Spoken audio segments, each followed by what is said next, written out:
Depende, pag mamit ka ng yan, meron siyang port, yung mga port sa data port, yan. Ito yung kable mo. Pag sinabing external line, port ito yung line mo, kable.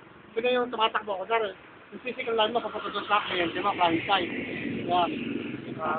Ayan, marami yan. Para-parehas na modem yan. Ayan, eh. Eh, yun ang maliit. Yan pala eh. Sa computer, sa internet, gano'n. Ito, magaling na ito. Pwede na patuloy namin yan. Matindi sa modem yan. Ano eh. Ito yung modem. So, meron tayong console dito. Pwede mo kunin sa parameter sa computer. Kasi ano siya eh. So, may software na siya eh. Pwede mo nang buksan. Not like dati, may mga digital lang. Ay, yung mga, ang tawag, digital eh. Pwede mong hardware lang. Hindi na, dito, software na yan. So, ito, ang maximum ito isang iwan. So, pwede mo siyang dakin. Pwede mo siyang, set mo siya ng, Bawal makikira. isang iwan, 512, 128, 256, 64. So, pwede mo siya. Yung 64 ang pinaka-minimum.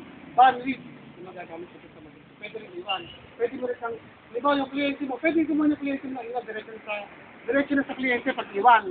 Pero pag kukuha yung kliyente mo ng 256 lang,